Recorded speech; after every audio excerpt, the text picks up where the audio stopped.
Hi, my name is Yasmin Gomez, and this is my presentation on data literacy versus assessment literacy as a guide for parents to understand the main differences between the two and data collection and how to make your child more successful. I want to go ahead and start with assessment literacy just because this is something that you as parents might be a little bit more familiar with. Now, assessment data is what teachers get based off of test scores. Now, there are two types of assessments teachers can use to test their students, and these are formative and summative assessments. To begin, formative assessments are the ongoing collection of information during actual teaching of the lesson.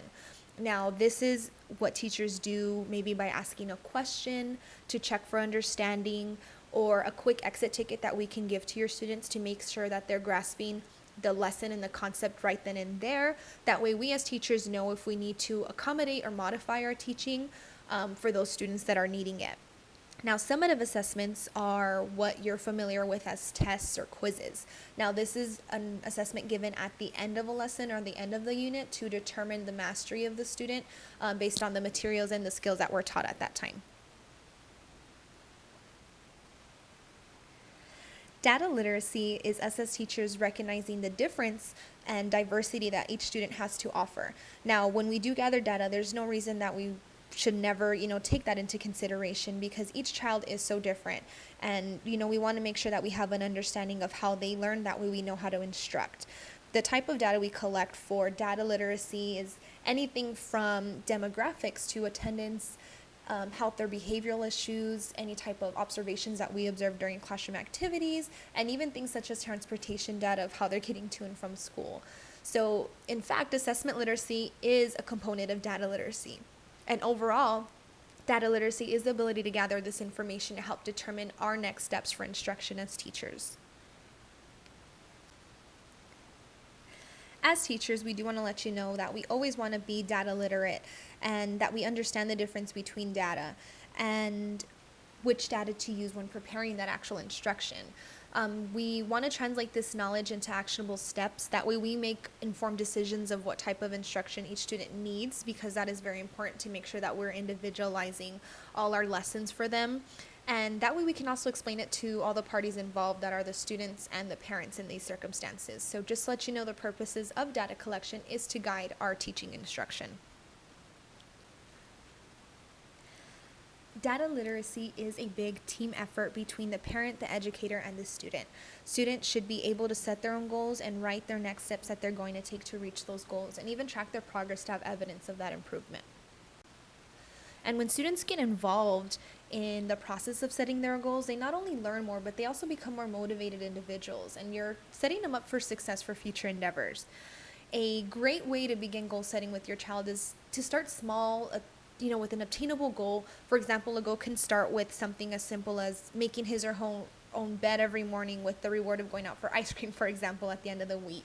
The best thing that I want to stress here is always develop a chart so the child can track his or her progress, such as placing a star on the calendar the day that they make their bed. That way at the end of the week, they'll be able to visually see their progress and see when the goal is achieved, and they'll feel a bigger sense of accomplishment. Now, when setting goals, it's important to remember that you do want to be very specific and make the goal obtainable. You always want to set a time frame for the goal and make sure that that progress is being tracked. That way they can visually analyze it. That way the reward is so much better once it's achieved and they feel a greater sense of accomplishment. One example that we can give in an educational setting is Jenna. She was a student in Miss G's third grade class, and she's currently reading at a second grade level. So what Jenna, her parents, and Miss G did is they made a goal for Jenna to be at a third grade level by the end of the year. Now, Jenna and her parents made a commitment for Jenna to read 15 to 30 minutes every night. And Miss G will assist in this goal by customizing Jenna's homework to include reading comprehension sections and reading fluency passages. In class, Ms. G can also call on Jenna during class to answer questions about a passage or for a read aloud to help her gain confidence amongst her peers. Both Ms. G and her parents can track her progress, and Jenna's parents will buy a chart to ensure that she reads every night and even post it on their refrigerator. Ms. G can give formative assessments as well as summative assessments, and also pull her for small groups if she's seen that there's areas that she's struggling in. Miss G can also share Jenna's progress with her parents and vice versa. And Jenna feels very excited when she sees how much progress she's making on a month-to-month basis. And usually after months of consistent practice, Jenna will be finally able to reach her 3rd grade level for reading. Great teamwork is what makes all this goal possible. So just as a conclusion, here are some key points. Data literacy is collecting data by taking into account the diversity of the student, and assessment data is collecting data by assessments, and these can include formative assessments and summative. Data collecting is in fact a team effort between the teacher, parent, and student, and by involving students in data collections, they are learning how to achieve goals and track their progress, leading them to a more successful future. I want to thank you for sitting here during my presentation. Feel free to comment if you have any questions. Thank you.